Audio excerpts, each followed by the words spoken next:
Capítulo 36. El precio del honor. Me resulta difícil hacerlo a un nivel intrínseco, ya que, aunque no soy ni ruina ni conservación, ellos me componen a mí. Eso lo está escribiendo. No mames, no mames, no mames, no mames, no mames, no mames. ¿Esto lo está escribiendo Saced? Pregunto.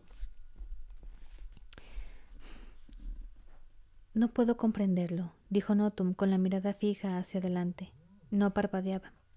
Es que no puedo comprenderlo. Radiante había notado esa rareza en numerosos Spren de aquel mundo. Olvidaban parpadear cuando estaban distraídos o sobrepasados. Ahuyentó a los sorpresa Spren que se habían amontonado alrededor del Spren, casi intentando subir a su regazo. Era muy extraño que allí todos los Spren tuvieran formas físicas. A veces había que alejarlos con un arma. Los soldados de Adolin estaban reunidos en una elevación cercana, observando con catalejos, manteniendo una cauta vigilancia sobre la caravana enemiga. Por suerte, estaban retirándose. Los agentes de Shallan registraban los bolsillos de los muertos con gesto grave, buscando pistas sobre sus orígenes. Radiante vio a Batá guardándose unas esferas en su propia bolsa y se dispuso a darle un grito, pero Velo la convenció de que se mordiera la lengua. ¿Qué otra cosa iba a hacer sino dejar allí el dinero? Las esferas, como esperaban, estaban opacas. Allí no había luz tormentosa. Aunque Godek había inspeccionado la herida del costado de Adolin y le había dado un buen pronóstico, Radiante había preferido verlo curado. La sepsis podía hacer mella en cualquier herida, sobre todo en las del abdomen. Además, Radiante sospechaba que a Notum le vendría bien un poco de luz tormentosa. Aunque sus cortes habían dejado de sangrar, su brillo había menguado de forma perceptible y su coloración blanquiazul se había convertido en un apagado blanquimarrón. Habló aturdido. ¿Por qué querrían hacer esto? Los humanos nunca atacaban a los Spren. ¿Qué sentido tendría? ¿Qué utilidad? ¿Qué propósito? No hay honor en esto. No, no hay honor. Sus compañeros alcanzadores también estaban liberados de sus ataduras, por lo que Radiante había visto aquellos Spren del color del bronce tendían a ser callados. Esos tres, un hombre y dos mujeres, todos vestidos con uniformes sencillos, no respondieron. Parecían igual de atónitos que Notum. Tenemos que llevarte a integridad duradera, dijo Adolin, sentado en una roca cercana mientras Godek le vendaba su herida. No, dijo Notum, no, estoy exiliado. Estás herido, y no podemos garantizar que esos humanos no vayan a volver tan pronto como te dejemos, dijo Adolin. Exiliado o no, vendrás con nosotros.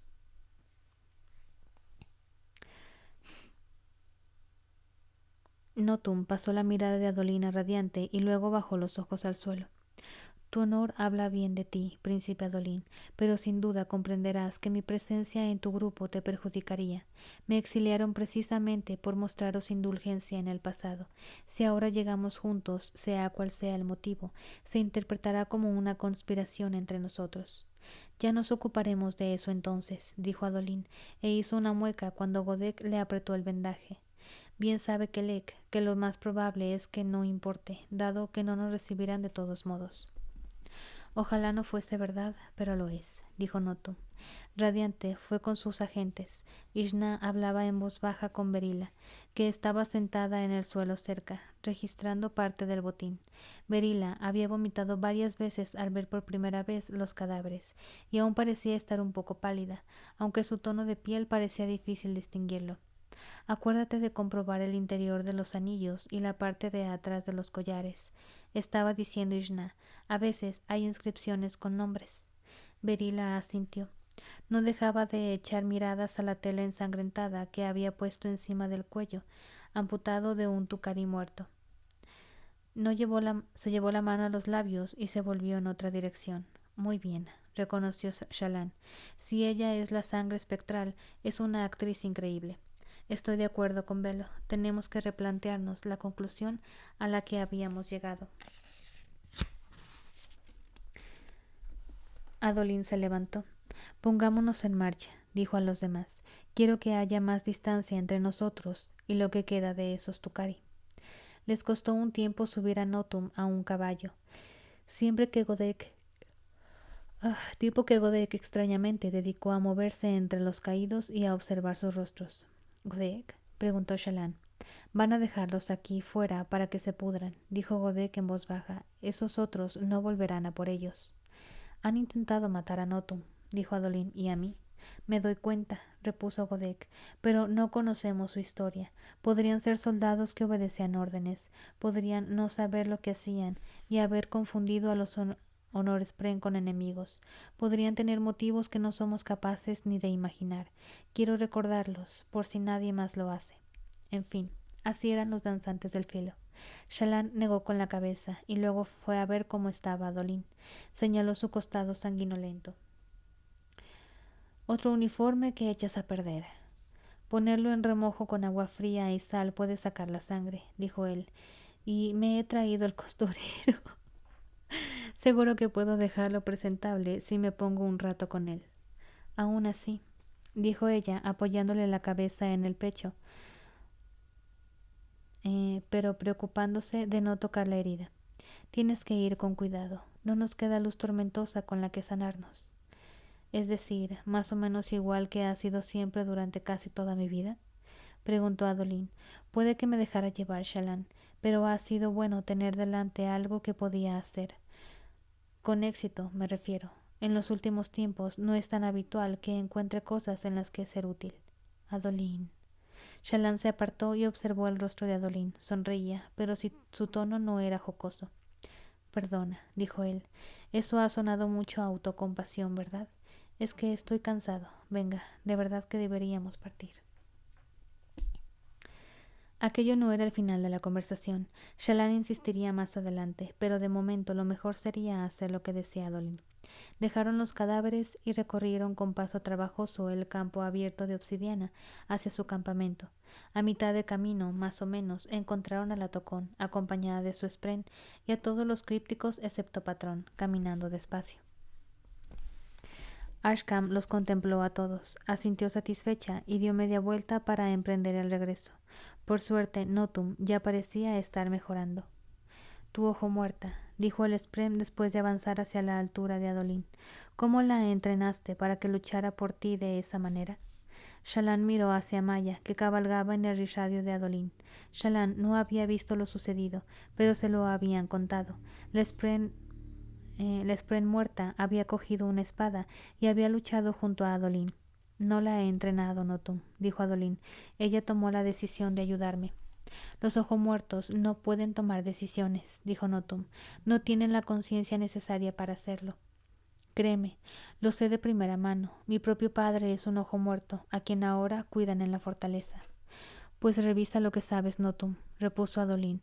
A lo mejor algo ha cambiado desde que los radiantes empezaron a regresar, o a lo mejor algunos ojos-muertos son más receptivos que otros. Eso lo que no tiene sentido, dijo Notum, pero dejó el tema. En su campamento, un emocionado patrón lo saludaba con un movimiento alegre del brazo. Shallan sonrió al verlo. Pasara lo que pasara, podía contar con que Patrón seguiría siendo el mismo desmañado pero animoso patrón. Adolin no les dejó tiempo para descansar. Ordenó que abrevaran los caballos, pero también que recogieran todo el equipo para poder marchar directos hacia integridad duradera.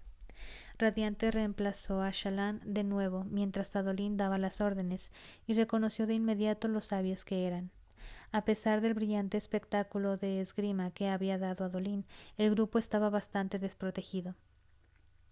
Sin luz tormentosa, la mayoría de los radiantes apenas contaban como guerreros. Adolin estaba herido y a Notum le costaba mantenerse en pie. Si los Tukari se reagrupaban y decidían cargar contra ellos, bueno, mejor sería no dejarles esa opción y formar la marcha, por difícil que resultara, para llegar a la fortaleza de los Honorspren antes de que terminara el día. Belo preguntó a Batá e Ishna por los cadáveres que habían registrado. La búsqueda había sido rápida y los hallazgos escasos. Unos pocos brazaletes de tela tenían unas pautas que, en opinión de Ishna, eran escrituras tribales Tukari. Después de eso, Radiante fue a hablar con Patrón, pero no había sucedido nada inusual en el campamento durante su ausencia.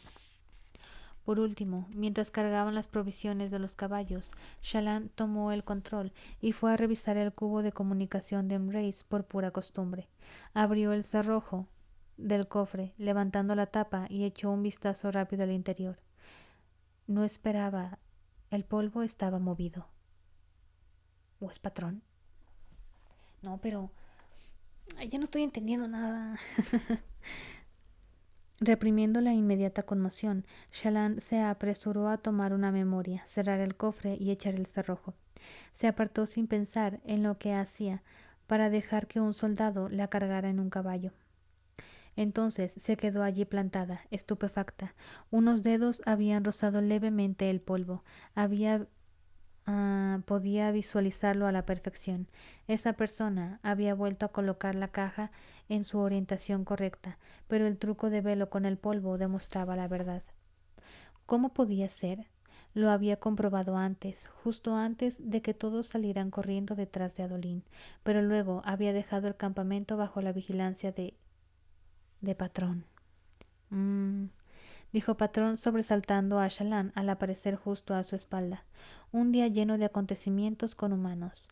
Vuestras vidas siempre son de lo más emocionantes. Patrón, dijo Velo, ¿estás seguro de que no ha pasado nada aquí mientras no estábamos? Sí, muy seguro. Vosotros habéis tenido emociones y yo me he aburrido. Es ironía, jaja. Velo, esto no es posible, pensó Shallan. No podemos estar sospechando de Patrón, nada menos. No puedo. Híjole. Y sin embargo, no había estado él por allí cerca cuando habían mencionado a Berila el secreto que había terminado llegando a Embrace. Y también había contado al Spren el problema de la orientación del cubo, por lo que no era de extrañar que, al usarlo en esa ocasión, el espía hubiera vuelto a dejarlo exactamente igual que estaba. Radiante no estaba convencida y era ridículo, ¿verdad? Pensar que Patrón podía estar espiándola para los sangre espectral. Al Spren le encantaban las mentiras, pero Radiante dudaba mucho que pudiera componer una por sí mismo, o al menos una capaz de engañar a Velo. Shallan tomó el control e intentó apartar la idea de su mente mientras empezaban a caminar. Pero el pensamiento no dejaba de acosarla. Velo e incluso Radiante empezaron también a hacerse preguntas. Patrón había tenido la ocasión, conocía la existencia del cubo de comunicación y había estado encargado de vigilarlo durante la noche en que ella se había emborrachado. El padre de Shallan había pertenecido a los sangre espectral y su familia había estado involucrada con ellos desde su juventud. Quizá también en su infancia, durante aquellos días sombríos que había olvidado. ¿Era posible que la conspiración se remontara tan atrás en el tiempo? Su relación con Patrón se extendía hasta esa época. Eso era una certeza. Shallan lo había utilizado como hoja esquilada para matar a su madre. Había reprimido gran parte de aquellos recuerdos, pero ese hecho era irrefutable. Patrón y ella habían empezado a vincularse hace casi una década. ¿Podía ser que Patrón estuviera colaborando con los sangre espectral desde entonces, proporcionándoles información sobre sus progresos, llevando a Shallan a contactar con ellos la primera vez que había ido a los campamentos de guerra? Las implicaciones que tenía aquello la sacudieron hasta su mismo núcleo. Si su Spren era un espía, ¿había algo en lo que pudiera confiar? ¿Podía seguir adelante siquiera? Esa revelación era mucho peor que si hubiera descubierto que Batao Ishna era el espía. Aquello la hizo temblar, hizo que sus piernas flaquearan. Shallan, pensó Radiante, sé fuerte. Aún no conocemos todos los hechos. No. Shallan no podía ser fuerte, no ante aquello. Se marchó gateando, muy hacia el fondo, y empezó a gimotear como una niña. Era cierto que había algo raro en Patrón, en sus interacciones con ella desde el principio, en la forma en que encubría lo que había sucedido en el pasado, la línea temporal de su pasado, no tener en cuenta las lagunas que existían, no terminaba de funcionar, nunca había funcionado. Fuerza, Shallan, pensó Velo. Toma el control, pensó Shallan. Tú puedes enfrentarte a esto. Es para lo que fuiste creada. Intenta seguir tú, respondió Velo, rechazando ponerse al mando. Sigue andando. De verdad que puedes hacerlo. De modo que Shallan, muy a su pesar, mantuvo el control. Cuando Adolin ordenó un breve descanso 2 horas más tarde, Shallan se obligó a hacer un bosquejo rápido del cubo de comunicación en su cofre. La memoria era perfecta, y los detalles no mentían. El polvo estaba removido, y tenía marcas de dedos. Era una capa muy fina, casi invisible, pero su capacidad como tejedora de luz le permitía memorizar detalles como esos. Shallan puso todo su empeño en no pensar en el problema, en concentrarse en el entorno, que se había vuelto más desigual y rocoso. Allí los árboles de cristal eran hermosos, como creados a partir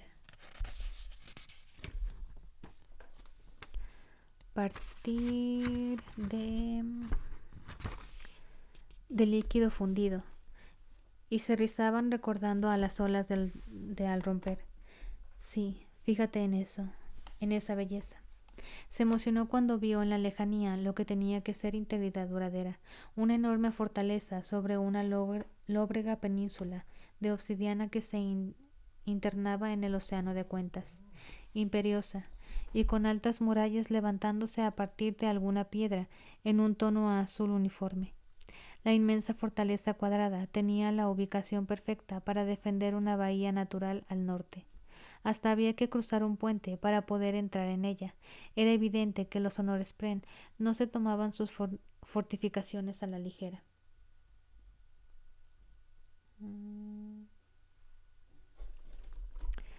Shallan tuvo ganas de bosquejarla. Así podría perderse en el dibujo y no tener que afrontar otros hechos. Pero entonces Patrón llegó a su lado, y en vez de eso, Shallan gimió y se retrajo de nuevo. Velo acabó tomando el control, por el bien de la propia Shallan. Casi hemos llegado, exclamó Patrón, y su patrón rodó con un entusiasmo intenso. Velo necesitaba pruebas, así que eligió sus siguientes palabras con sumo cuidado. He estado pensando mucho en los primeros días que pasaste con Shallan. Parece posible que los sangre espectral estuvieran vigilándola ya desde pequeña. Si logramos descubrir hechos que los confirmen, podría ayudarnos a encontrar la manera de derrotarlos. Eso tiene sentido, supongo, dijo él, pero no recuerdo mucho. Shallan y tú estabais juntos un día, en el jardín, afirmó Velo, intentando una mentira absoluta. Puedo ver sus recuerdos. Shallan vio a Balat hablando con una mujer que, pensándolo ahora, es posible que llevara máscara. ¿Crees que él podría ser el espía? Oh, exclamó Patrón, ¿tu hermano? ¿Trabajando con la sangre espectral? Eso sería doloroso para ti, pero quizá tenga sentido. Embrace siempre parece saber demasiado sobre sus hermanos y dónde están. ¿Recuerdas ese día del pasado de Shallan? Intervino Velo.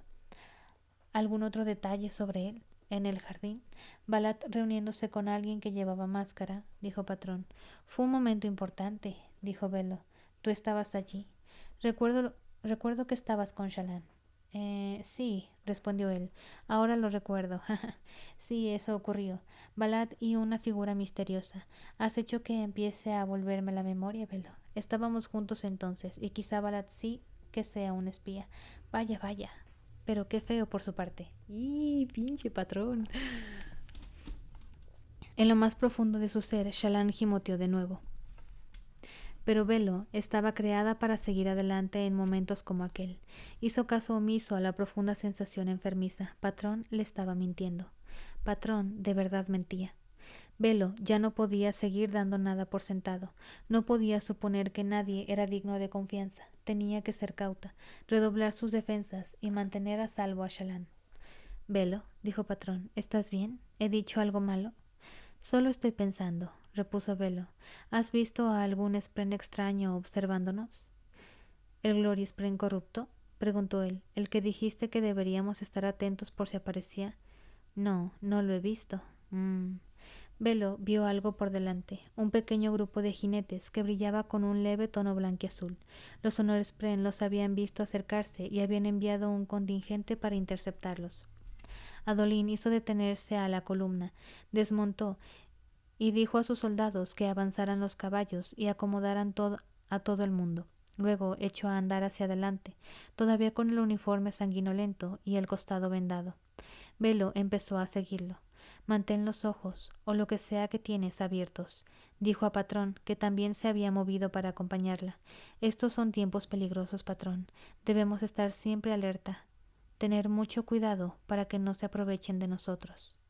Sí, muy cierto. Shallan se volvió muy pequeña, muy callada. No te preocupes, pensó Velo, lo resolveré. Encontraré la manera de mantenerte a salvo, lo prometo. No mames. No mames.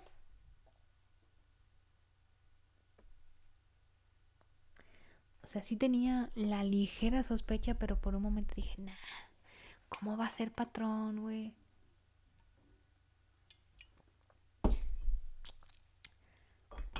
O sea, llegué a pensar que Verila o sea, era como otra, bueno, pon tú que no otra personalidad, no otra identidad de Shallan, pero algo que había creado ella y no. Ok.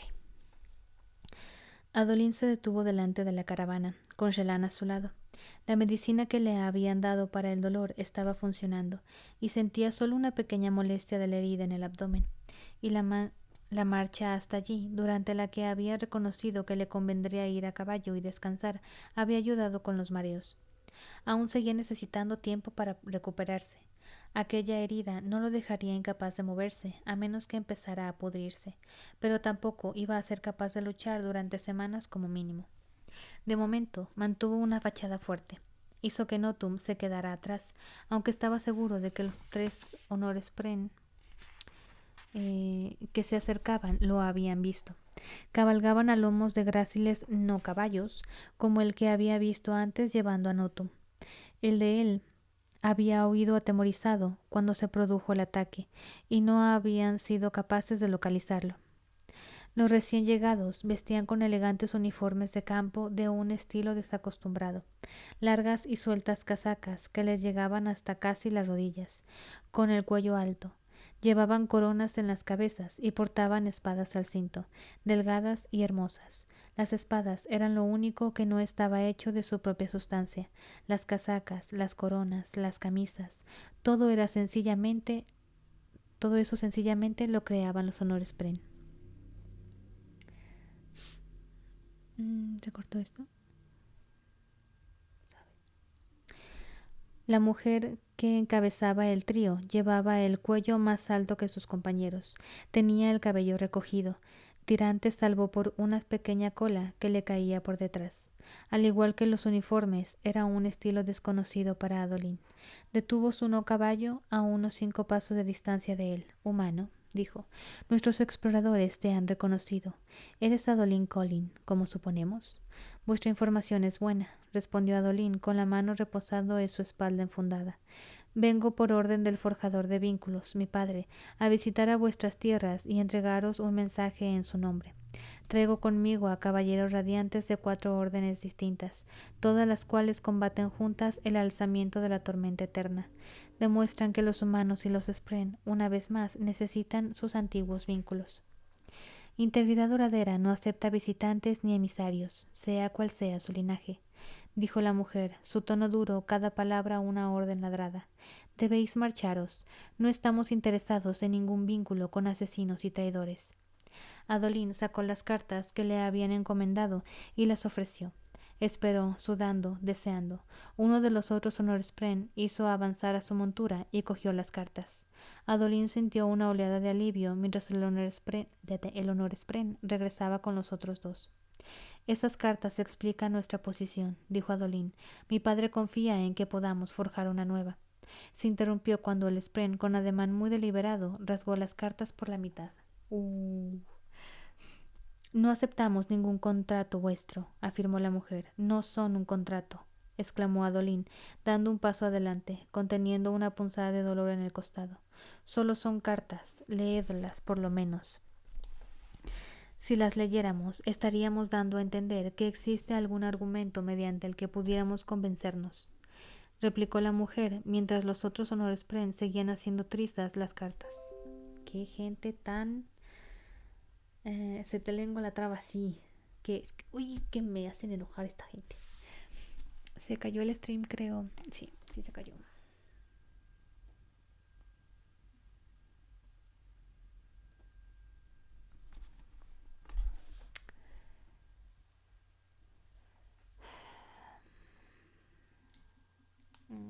Ya vuelve. F. Ya vuelve.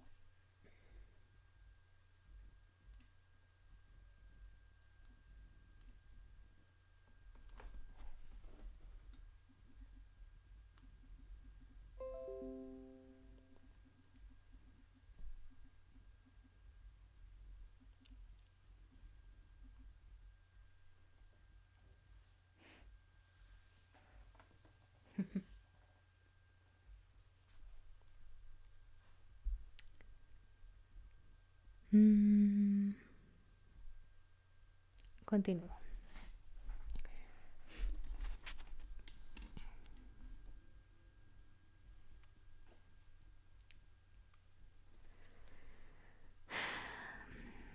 ¿Dónde me quedé? Aquí. Abandonaréis estas tierras y os llevaréis con vosotros al traidor Notum. Comunícale que sabemos que sus complicidades son más profundas de lo que anticipábamos. Su exilio ahora es completo. Adolin apretó los dientes. Ha sufrido un ataque, dijo. Casi lo matan antes de que pudiéramos llegar. El mundo está cambiando. Atrincheraros en vuestra fortaleza no detendrá el cambio. Eres tú, ok. Bueno. Además no hagas mucho ruido porque se va a grabar en lo que estoy leyendo.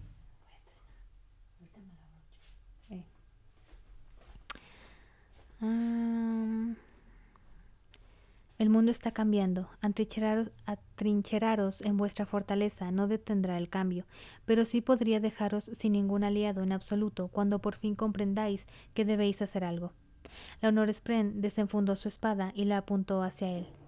Este es nuestro reino, nuestra tierra soberana, de modo que la abandonaréis como os he ordenado. Los humanos nunca respetáis eso, nunca aceptáis que los Spren podamos poseer algo. Somos posesiones para vosotros. Os marcharéis, insistió ella. Rechazamos vuestra oferta, rechazamos vuestros vínculos. ¡Ah, pinche vieja! Estoy enojada. Adolin respiró hondo mientras todos sus argumentos morían como plantas marchitas sedientas de agua de lluvia, hasta que solo quedó una peligrosa posibilidad, un plan que apenas se había atrevido a plantearse, no digamos ya sugerírselo a los demás.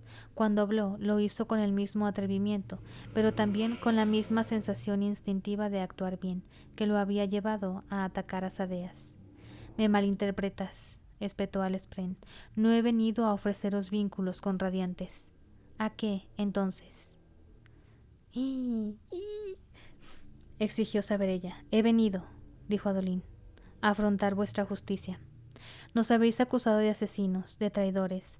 Rechazo esa acusación. Y hago voto de demostrarlo. Tomadme preso como representante de la casa Colin y del nuevo gobierno de Orídiru. Soy un alto príncipe de Alescar y el hijo del forjador de vínculos. Ocuparé el lugar de esos humanos que afirmáis que os traicionaron. ¿Queréis rechazarnos a nosotros por lo que hicieron ellos? Pues demostrad en un juicio que yo merezco ese trato. ¡Ay, perra! ¡Ay, perra! Voy a marcar esto.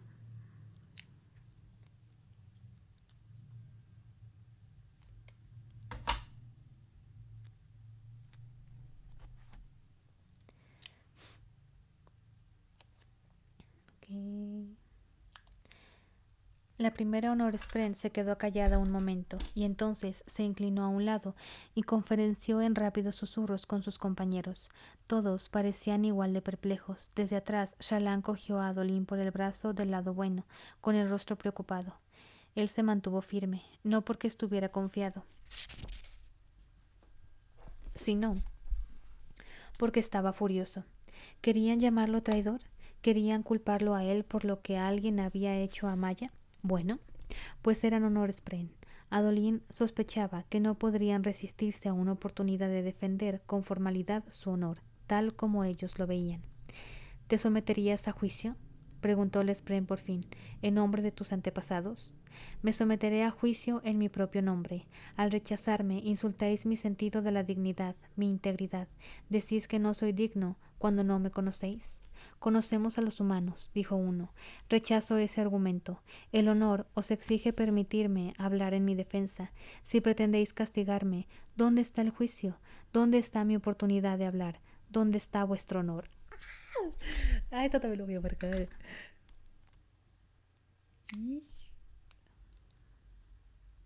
Esto se está poniendo muy bueno, güey.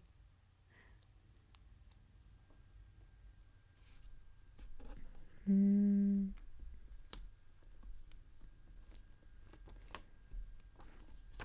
poniendo marcas a lo desgraciado el día de hoy.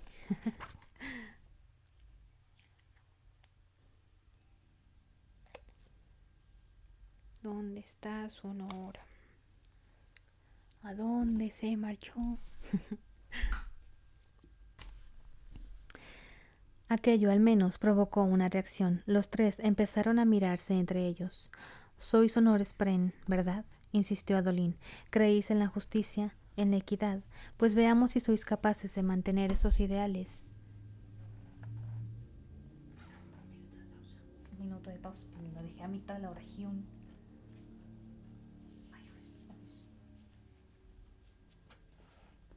Ahí está. Tu susurro de todas formas se va a escuchar en el micrófono, pero bueno. Ah.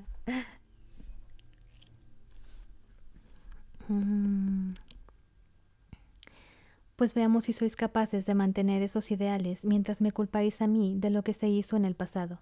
Permitidme hablar por mí mismo, y luego demostrad que yo, Adolín Colin, merezco que se me haga dar media vuelta. Por fin la líder irguió la espalda en su silla de montar. Muy bien.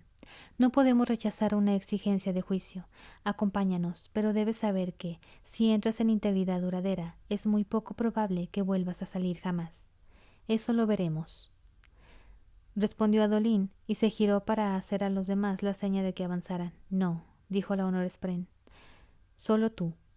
Mi grupo ha viajado mucho, objetó Adolín, e incluye representantes de... Puedes traerte a otros dos, dijo la Honor Spren, y a esa ojo muerta. Has vinculado su cadáver. Me equivoco. ¿Humano? ¿No eres uno de esos nuevos radiantes? ¿O es que ya has matado a tu Spren? No soy radiante, dijo Adolín. Pero sí, Maya es mi hoja esquilada. En ese caso, debemos asegurarnos de que no estés maltratándola, dijo la Honor Spren.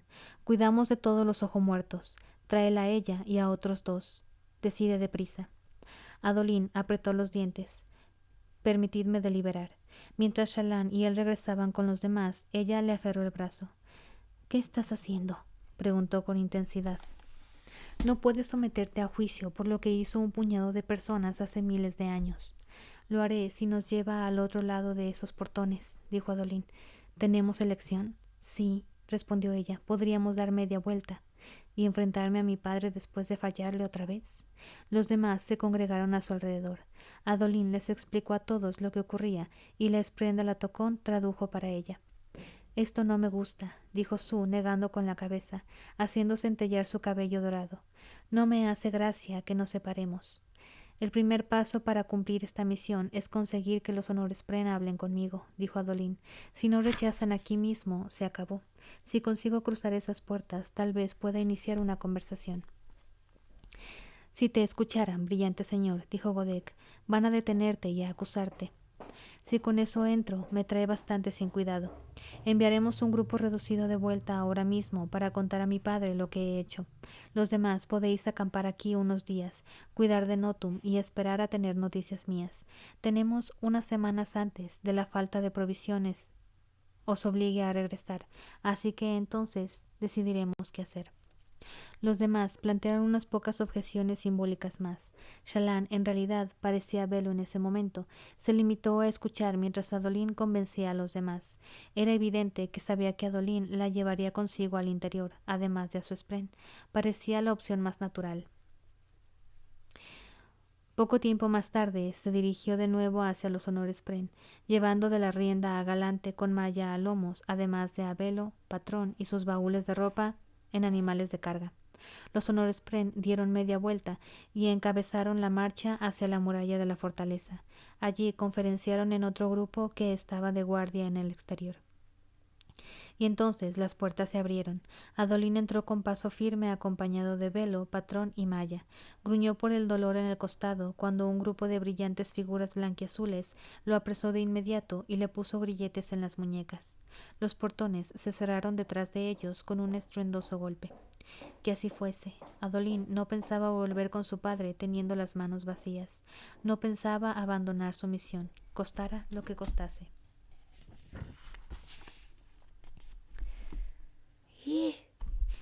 Tomar agua.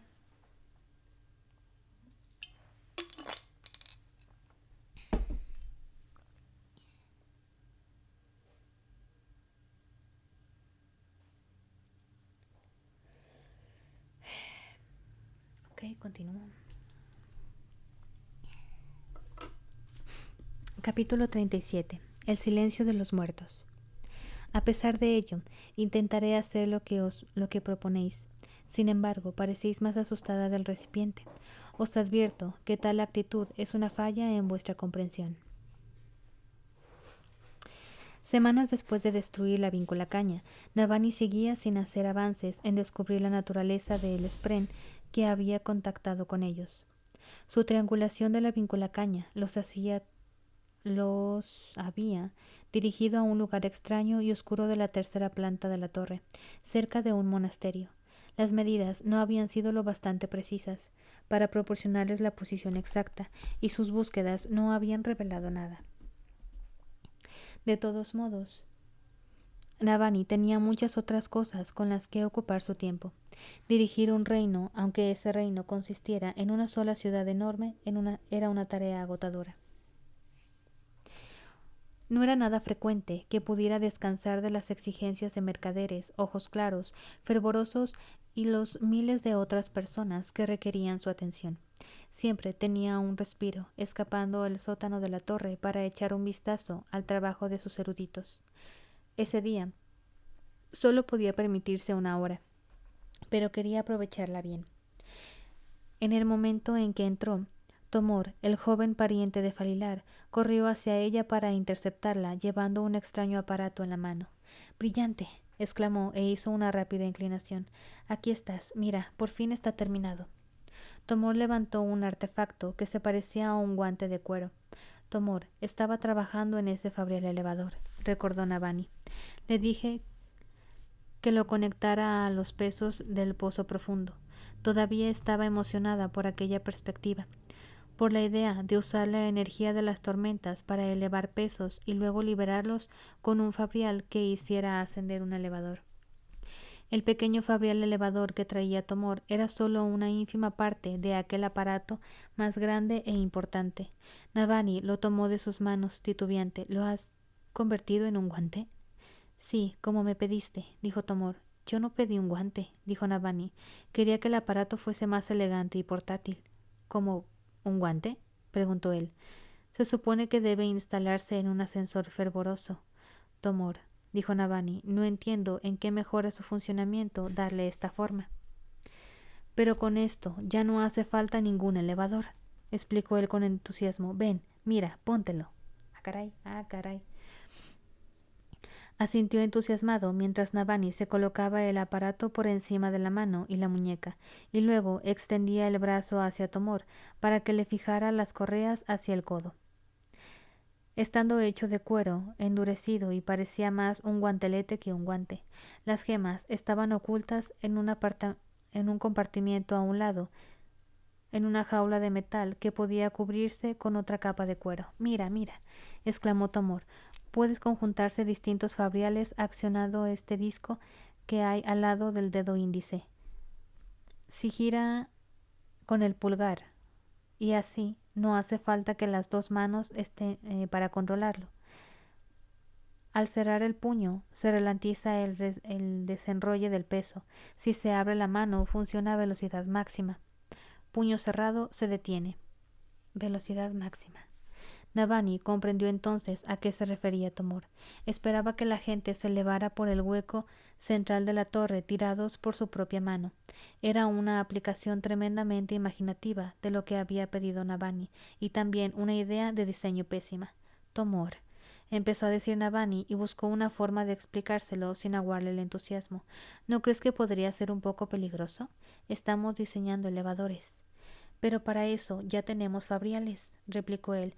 Piensa en la flexibilidad que daría esto al brillante señor Dalinar. Llevando este guantelete, llegaría en un sas a la punta de la torre, sin tener que esperar un elevador, y está fuera de la torre y no quiere caminar hasta el hueco central para subir a un elevador. No hay problema, sas. Ya está arriba del todo. Todo emocionadillo, qué bonito. Navani intentó imaginar a Dalinar colgado del cielo después de hacer sas, porque había activado aquel aparato demencial y no pudo evitar una sonrisa. Si su marido quisiera, podría hacer que un corredor del viento lo hiciera volar hasta arriba, pero nunca quería. Por efectivo que sonara, en realidad nunca merecía la pena tanto jaleo y tanta molestia cuando podía ir en el elevador como todos los demás. Es un diseño maravillosamente creativo, Tomor, dijo. A veces añoro la versatilidad de una mente joven. En verdad, nos lleva a explorar caminos que a los mayores en nuestra envejecida sabiduría jamás se nos ocurrirían. Lo has hecho bien. Tomor sonrió, y ahora, si Navani pudiera conseguir que hiciera lo que de verdad le había pedido. Pruébalo, exclamó él. Pruébalo, ay madre. Navani miró su sonrisa animada, y no se le escapó que Cristir, la erudita que estaba al mando ese día, pasaba por detrás ocultando su propia sonrisa con un fajo de papeles. Los demás eruditos de la sala fingían estar ocupados entre sus logispren. Pero Navani notaba sus miradas. Ay, qué bonitos. Supongo que ya lo has probado tú mismo, dijo a Tomor. Sí, respondió él, llevo días haciéndolo aquí dentro. Bueno, por lo menos cabía suponer que era seguro. Navani le dedicó una sonrisa educada y luego inspeccionó los controles. Sí, al parecer, Alfabrial tenía varios rubíes distintos, cada cual conectado a un peso lejano. Se apuntaba el guantelete en la dirección a la que se quería ir, en general arriba, pero también podía desplazarse en horizontal y entonces se conjuntaba uno de los rubíes. Luego se desenganchaba el peso con un control distinto y el guante tiraba de una utilizando la fuerza del peso al caer. Navani respiró hondo y levantó la mano hacia arriba. Acuérdate de cerrar el puño primero, advirtió Tomor. Ella lo hizo y luego emparejó el dispositivo. El guante quedó fijado. Liberó uno de los pesos lejanos y muy poco a poco relajó el puño para que ese peso empezara a descender despacio. Navani se elevó, tirada con cierta incomodidad del brazo. Se alzó algo más de 1 metro en el aire. Tomor saltó un hurra y varias de las escribas que miraban aplaudieron. Navani apretó fuerte el puño para detener el ascenso. Se quedó flotando allí, colgada del brazo, a 1 metro largo del suelo, con el puño casi tocando el techo. ¿Lo ves? Dijo Tomor. ¿Lo ves? ¿Y exactamente cómo se desciende, Tomor? Preguntó ella. Pues... Y corrió a un lado de la sala y cogió un gran taburete que tenía contra la pared. Yo estoy usando esto. Lo situó debajo de ella y Navani, agradecida, por fin pudo desactivar el dispositivo. Cayó unos centímetros hasta el taburete, provocando más aplausos. Seguro que estaban tomándole el pelo. Pero Tomor era sincero, y quizá aquel aparato sí que tuviera algún uso. Si alguien quería llegar a una nave voladora que ya hubiera despegado, por ejemplo. Me gusta, dijo Navani a Tomor, pero fuerza un poco el hombro. Me pregunto si sería mejor hacerlo como algo tipo de cinturón en vez de guante, un cinturón. Repitió él y puso los ojos como platos. Un cinturón volador. Bueno, un cinturón levitador. Lo corrigió Navani mientras se soltaba las correas del aparato. Nuestros fabriales siguen teniendo el problema de que solo pueden moverse en una dirección a la vez. Sí, pero llevando 2 cinturones, dijo él, podrías volar hasta lo alto y luego salir disparado hacia lo lejos. Solo hasta que el peso llegara al fondo del hueco y dejaras de moverte, repuso Navani, a menos que quisiéramos usar todo un tiro de chuls con docenas de asistentes para mantenerte en vuelo, como hacemos con el cuarto puente. Mm, es. Hola. Así le contarás. Ay, sí, cálmese. Cálmese, señor. ¿Dónde me quedé? Aquí. Dijo Tomor. ¿Cuántos nudos que deshacer? También sugiero, añadió Navani antes de Tomor se ensimismara del todo en la idea del cinturón, que cambies el método para acelerar y ralentizarte. Es más natural abrir el puño cuando se sorprendes, me parece a mí. Así que eso debería ser lo que detuviera el aparato. Haz que haya una barra cruzando la mano, como el regulador, eh, como el regulador para abrir una válvula de presión, y que al apretarla se gane velocidad. Muy bien, muy bien. Tomor se sentó y empezó a bosquejar. De momento lo dejaré como guantelete y haré otro prototipo, y puede que el disco del dedo sea demasiado fácil de mover, sin pretenderlo. Quizá debamos renunciar a manejarlo con una sola mano a cambio de obtener más control. Navani lo dejó allí y fue a hablar con Cristir. Era una mujer corta de estatura, pero no de personalidad, y tenía una sonrisa en sus mejillas sonrosadas. Navani se acercó a ella para susurrarle: «Te lo has pasado bien, ¿verdad? Habíamos apostado a si al final lo aprobarías o no, brillante», respondió Cristir en voz baja. «He ganado 7 marco claros». Ensanchó la sonrisa. «¿Quieres que lo ponga otra vez a trabajar en el elevador, como se suponía que debía hacer?»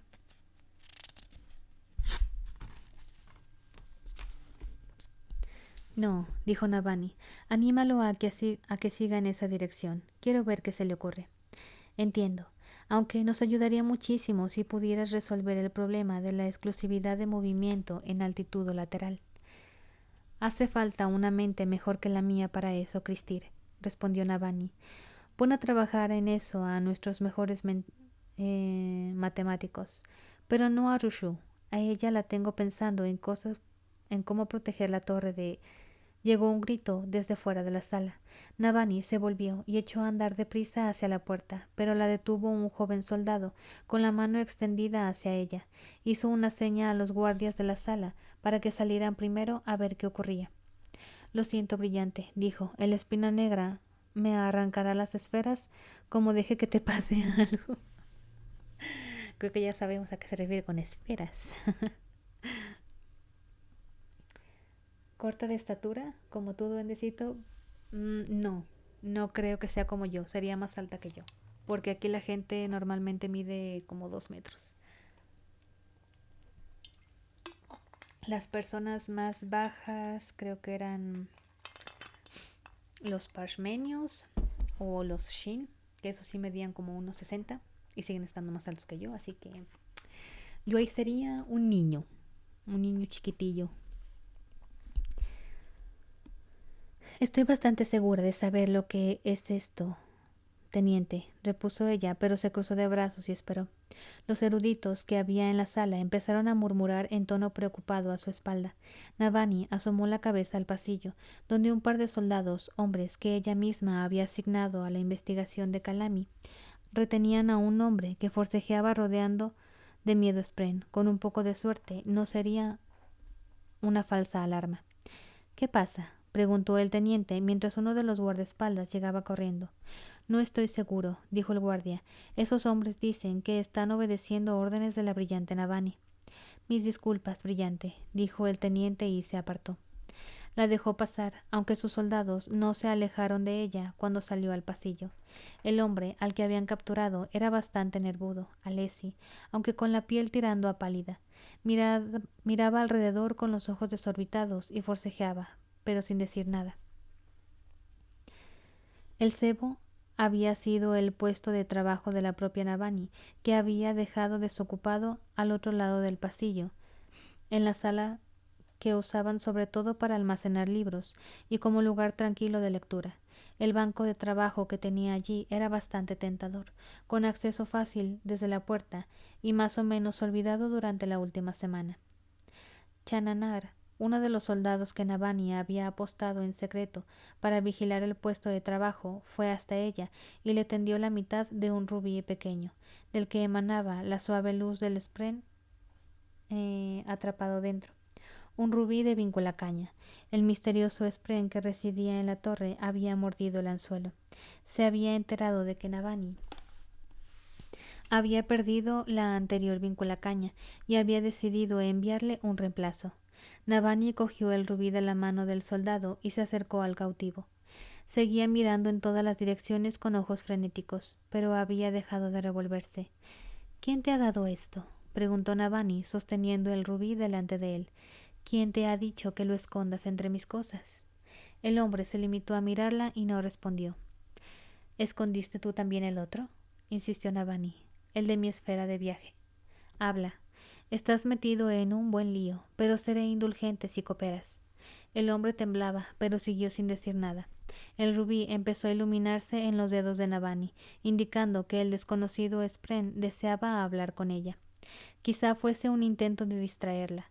Pero, en todo caso, Navani quería que tuviera un tejedor de luz presente cuando respondiera en esa ocasión, ya que tenía la capacidad de ver a los spren en Shadesmar, incluso cuando hacían invisibles por los demás. Traedlo, ordenó a los soldados. Iremos a mi cámara de audiencias para interrogarlo como es debido. Isabi, escribe a Kalami y pídele que acuda allí, por favor. La joven pupila, que estaba entre el creciente grupo de eruditos boquiabiertos, salió corriendo. Navani hizo un gesto a los soldados para que se llevaran al prisionero a rastras e hizo ademán de seguirlos, pero otro soldado se dirigió a ella. Brillante, susurró. Creo que reconozco a ese tipo. Está con los radiantes. ¿Es un escudero? Más bien un sirviente brillante. Estaba allí ayudando con la comida cuando hice la prueba para los corredores del viento el mes pasado. Y no habla. Es ¿cómo se llamaba? ¿Es David? Creo que sí. Bueno, eso explicaría que hubiera podido entrar en la esfera de viaje de Navani para dejar la primera gema. Los corredores del viento solían entrenar con ella, practicando a mantenerla en el aire. ¿Se equivocaría Navani sobre su misterioso corresponsal Spren? ¿Era posible que fuese un honor Spren? Muchos de ellos tenían una relación algo antagónica con los actuales caballeros radiantes. Se guardó la gema de luz con su luz intermitente en el bolsillo de la muñeca del guante. Tú puedes esperar, pensó dirigiéndose al Spren. Ahora, esta conversación la controlo yo. Por desgracia, mientras se marchaba, Navani vio que Isabi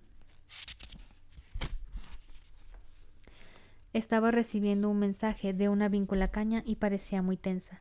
Navani se acercó a la mesa de la chica, preparándose para sus adentros. ¿Qué sería esta vez? ¿Más protestas de los taileños por los aranceles? Se agachó para leer por encima del hombro de Isabi y llegó a las palabras explosión y muertos, antes de ponerse en alerta de sopetón y comprender que aquello no era lo que había esperado. La tormenta eterna no llegaba como una alta tormenta. Y ya llegaron los invasores. La tormenta de honor se presentaba como una tempestad violenta, con una muralla de tormenta que se precipitaba rebosante de viento y furia. Era un chillido brusco, un grito de batalla, un intenso momento de éxtasis. La tormenta de Odium llegaba como una lenta e inevitable progresión creciente. Las nubes bullían, emergiendo una a partir de otra, siempre en expansión, avanzando lentas hasta asfixiar la luz del sol, como una sola chispa que crecía hasta consumir un bosque entero. La tormenta eterna era un trance de pasión extendida, una experiencia, no un acontecimiento. Bentley no sabría decir cuál de las dos prefería. La alta tormenta era violenta, pero aún así de algún modo fiable. Había puesto a prueba a los oyentes durante generaciones, concediéndoles formas seguras, cumpliendo la antigua promesa del jinete a su pueblo. Quizá las lealtades hubieran cambiado, pero eso no podía separar las almas de su pueblo de las tormentas que las antiguas canciones afirmaban que lo habían originado. Y sin embargo, Benli no pudo evitar sentirse emocionada cuando llegó la tormenta eterna, cuando su vívido relámpago rojo y su energía persistente. Benli odiaba a Odium por lo que había hecho a su pueblo y por la continua tentación que incluso en esos momentos podía introducir en su mente. La luz del vacío, las emociones que avivaba, la belleza de cruzar el paisaje a la luz del crepitante fuego rojo en el cielo. Bajo aquellos ojos irregulares de una deidad iracunda, Benli se unió a los demás en un trote rápido. Su viaje de varias semanas llegaba a su fin, sus reservas de comida agotadas. Habían pasado el último día ocultos en un bosque, esperando a la tormenta eterna. Con su llegada, el terreno montañoso adquirió un matiz de pesadilla. La compañía de 500 empezó a remontar la última pendiente. Fogonazo, un atisbo de árboles retorcidos proyectando largas y terribles sombras. Fogonazo. Escombros y piedra rota por delante de la cuesta, rocas bañadas en luz roja como el fuego. Fogonazo. Piel con vibrantes pautas y peligroso caparazón dando zancadas junto a ella. Cada relámpago parecía atrapar un momento congelado en el tiempo. Benny corría cerca de la avanzada, y a pesar de que su forma no era tan atlética como otras, mantuvo el paso mientras la fuerza de asalto terminaba de retomar la pendiente. Allí encontraron la pared de un acantilado, más vertical de lo que debería ser posible en una montaña. Continúo. En una montaña... Ahí me perdí.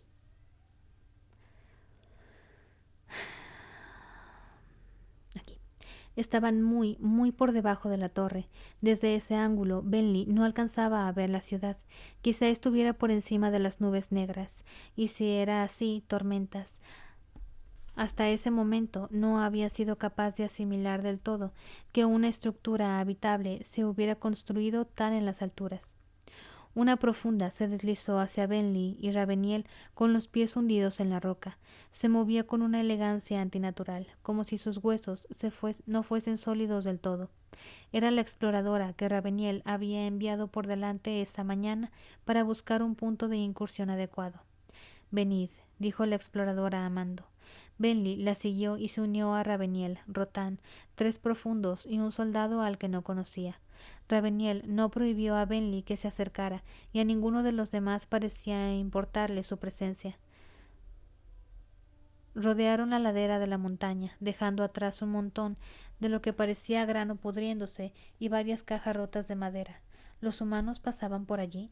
No, comprendió. Esto debe haber caído desde arriba. Quizá sea una remesa de comida que llegó por medio de una puerta jurada a la ciudad. Aquí, dijo la profunda, acercando una esfera de luz tormentosa en un sector de roca en particular. Hundió la mano en la piedra como si fuese líquida. No, eso no era correcto del todo. Cuando la profunda metió la mano en el suelo, no desplazó nada, sino que la piedra pareció fundirse con su piel. Las antiguas protecciones no se han mantenido, dijo la exploradora. Puedo sentir que el Ralcalest ha caído en las paredes del túnel que hay abajo. ¿Cómo han podido permitir esa negligencia? Estos nuevos radiantes no saben nada, dijo otro profundo a Ansia. Raveniel, dama de los deseos, hiciste bien en proponer que ataquemos ya. Posees una sabiduría que los 9 no comparten. Han sido demasiado reticentes. A Benli no se le escapó que el fusionado hubiera empleado el título de Raveniel. Todos ellos tenían nombres formales como ese, y que el profundo usara el de Raveniel y al ritmo de Ansia indicaba respeto.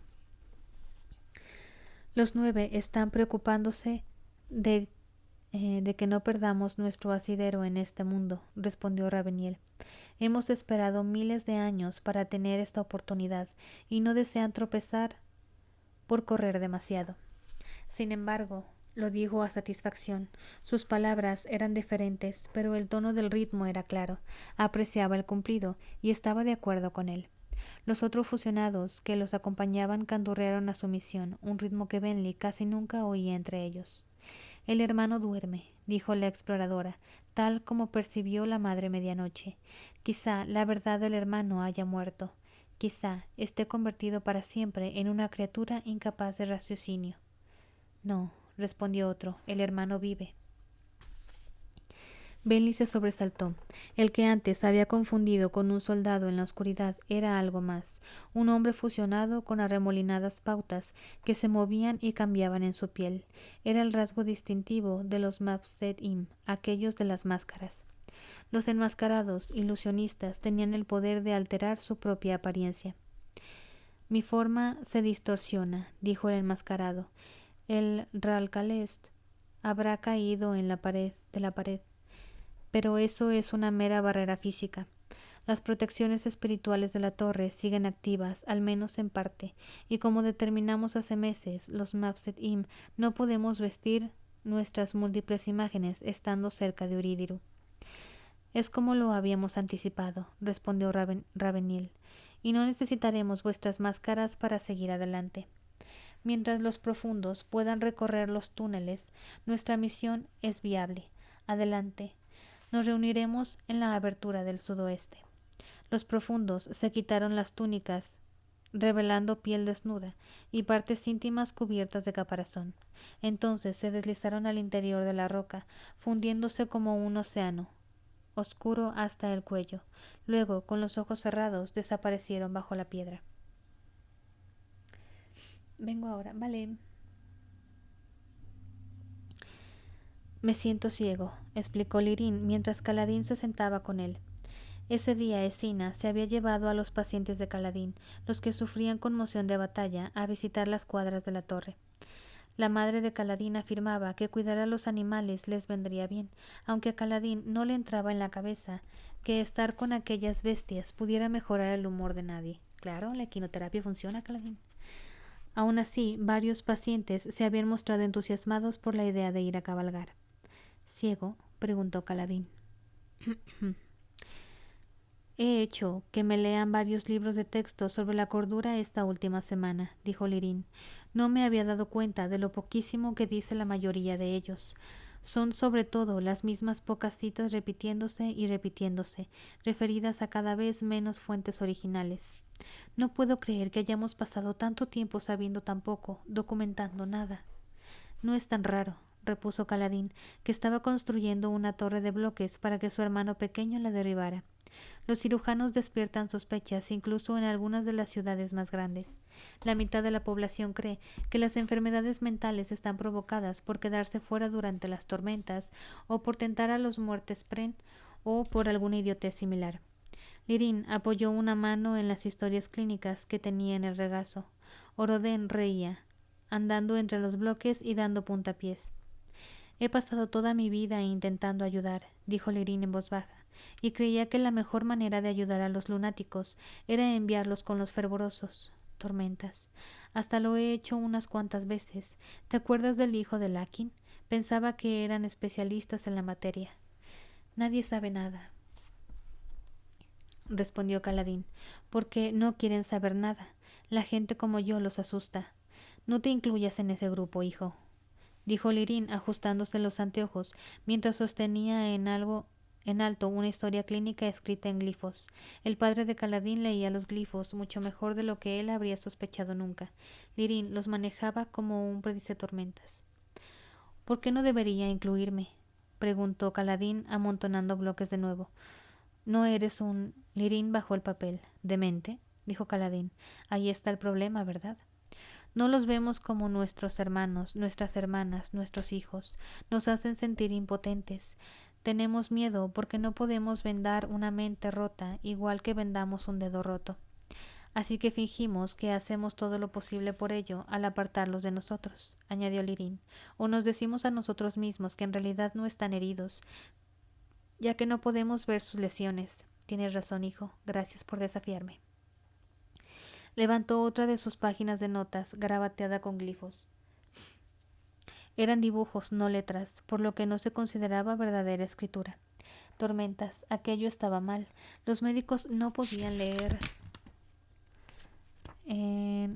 los diagnósticos por su cuenta. Los fervorosos se veían obligados a aceptar un paciente tras otro, solo para que todos los demás pudieran respirar un poco más tranquilos.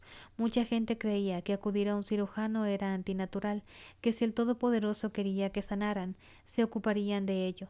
Lo más irónico era que los danzantes del filo reforzaban esa opinión.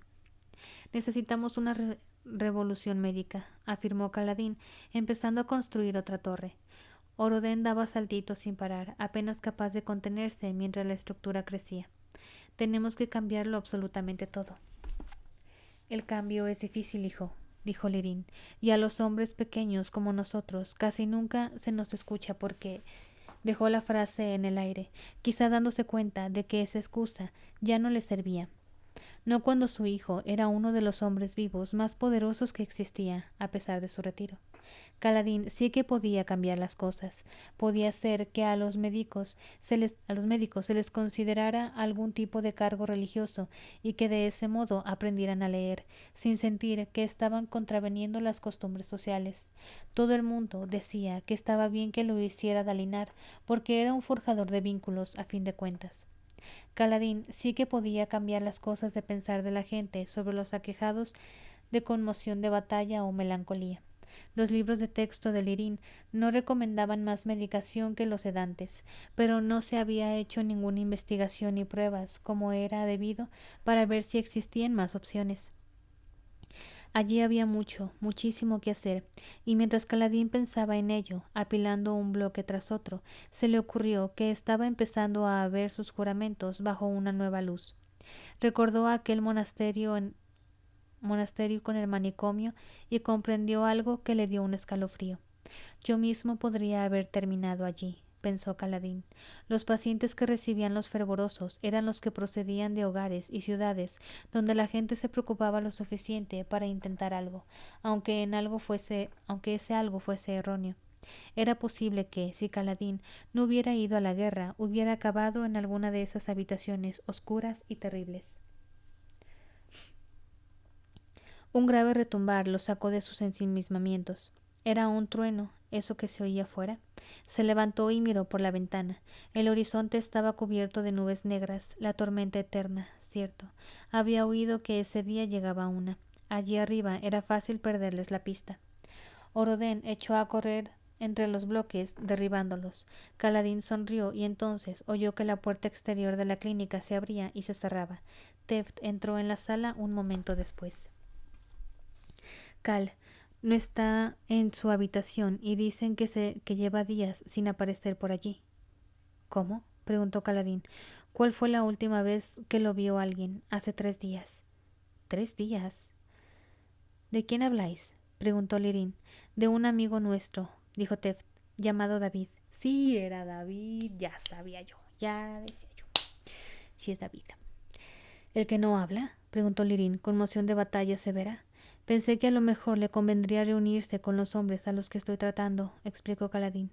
Quizá no debería haber dejado a alguien tan atribulado sin supervisión, dijo Lirín. Se defiende bien por su cuenta, respondió Caladín. No es un inválido, es solo que no habla. O, bueno, tal vez esa afirmación se quedaba corta. Vamos a preguntar a Elaine, propuso Tef. A veces David sale a ayudar con los campos. Caladín se había alegrado mucho al enterarse de que Riley había elegido quedarse en la torre en vez de marchar con el ejército. Riley pensaba que su trabajo en los campos era más útil que llevar agua y hacer recados para los corredores del viento, y Caladín no podía reprochárselo. Estar con sus amigos y verlos volar, pero no poder hacerlo él mismo, tenía que ser incluso peor que lo que Caladín había estado experimentando en los últimos tiempos. Tendría que haber ido a verlo más a menudo, pensó Caladín. Ser mejor amigo. Se le ocurrió que por fin comprendía lo que había de estar sintiendo Riley. Se levantó e hizo un asentimiento a Teft, que estaba frotándose la frente de nuevo. ¿Estás bien? Le preguntó Teft. Bien, dijo Teft. Le preguntó Caladín a Teft. ¿Son las ansias? Aventuró Caladín. Teft se encogió de hombros. Creía que había superado hace unos meses los dolores de cabeza. Supongo que han vuelto.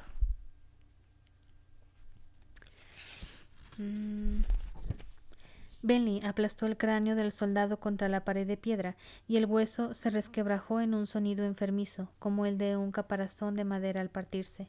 Hubo destellos de relámpago rojo procedentes de un soldado en forma tormenta, y Benley vio que los ojos del soldado visqueaban, dilatándose. Pero el soldado se aferró a ella, y su cuchillo le raspó el caparazón, así que, impulsada por el ritmo del pánico, Benley le estrelló la cabeza contra el suelo. Esta vez cayó y se quedó quieto. Déjame tomar agua, que se me está yendo la voz.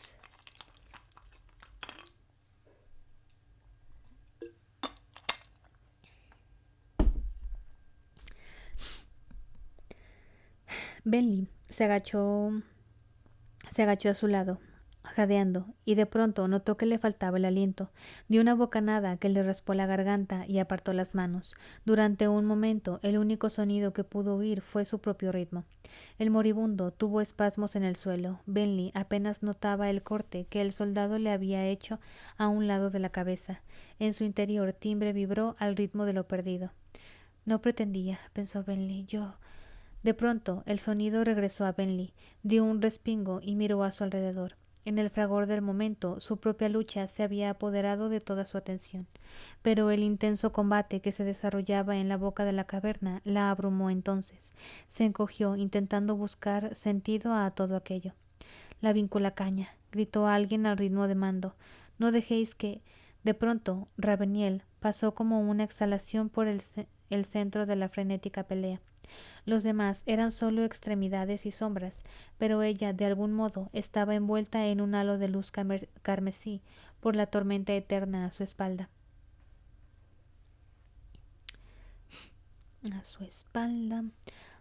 Raveniel avanzó directa a un ataque de lanza, y cuando la ensartó, al instante el arma se transformó en polvo. Raveniel pasó junto al soldado y fue hacia una mujer humana que estaba a un lado de la caverna. La mujer estaba manipulando un rubí brillante. La fina arma de Raveniel, más corta que una espada pero estrecha y puntiaguda, como una espina, se clavó hacia arriba por debajo del mentón de la mujer. Raveniel tiró de la hoja para liberarla y se volvió de nuevo hacia el soldado, que había desenvainado su cuchillo que llevaba al cinto. La fusionada sopló hacia él, y algo negro emanó de sus labios, algo que hizo retroceder trastabillando al hombre mientras se arañaba la cara. Raveniel cogió la vinculacaña de las manos de la mujer muerta y con gesto distraído limpió la hoja con un pañuelo. Vio a Benley arrodillada cerca. ¿Es tu primera muerte, niña?, preguntó la fusionada a escarnio. Sí, antigua. Creía que los tuyos habían combatido durante años contra los humanos en las llanuras quebradas. Yo era una erudita antigua. No fui a la batalla. No permitas que te derriben al suelo, dijo Raveniel. Como regia, incluso en forma emisaria, eres más fuerte que la mayoría de los humanos, así que aprovéchalo. Y por hado, haz el favor de llevar un buen cuchillo. De llevar un cuchillo. Sí, antigua. No lo he visto venir, o sea, había pensado que podría mantenerse apartada y distante, como había hecho siempre con los oyentes. Incluso en la batalla de Narak, en la que habían perdido a tantos, Benley no se había involucrado directamente en el combate. No había rendido su mente al espren que la habitaba, y se había dicho a sí misma que lo había evitado por lo fuerte que era, pero en realidad se debía a que aquel entonces ya era egoísta y ambiciosa. Timbre latió para reconfortarla, pero Benley no podía aceptar ese sentimiento. No guardaba ningún amor a los humanos, que habían asesinado a miles de miembros de su pueblo, pero la propia Benley había condenado también a muchos oyentes. No quería matar a nadie, ya no. Se levantó, perturbada. Cerca de ella, los pocos soldados humanos que aún quedaban estaban cayendo reducidos y muertos, mientras la tormenta eterna atronaba fuera, vertiendo luz roja por la boca de la caverna. Benley dio la espalda a las muertes y entonces se sintió avergonzada. ¿Qué había esperado al unirse a aquella misión? ¿Qué esperaba conseguir allí? ¿Establecer contacto con los radiantes mientras actuaba para invadir su base? ¿Buscar aliados en plena masacre? No, ninguna de las dos cosas. Solo pretendía mantenerse seca durante la tormenta. Raveniel sacó una esfera de luz tormentosa, mientras un grupo de sus profundos por fin emergía de la roca, elevándose poco a poco a través del suelo como espíritus. ¿Qué ha ocurrido? Preguntó Raveniel. Creía que os habíais ocupado de los guardias de esta entrada. Y así es, respondió un explorador a Agonía.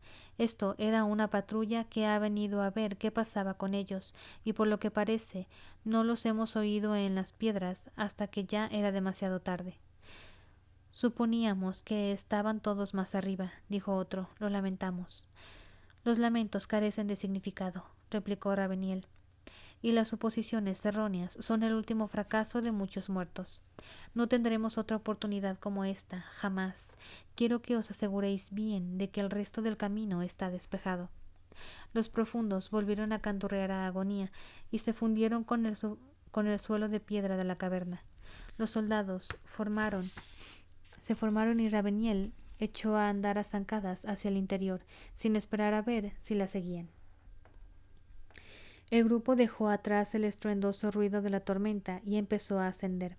Aunque habían iniciado el trayecto por la caverna a media altura, en una entrada situada en un valle elevado, les costaría horas llegar a la torre en sí.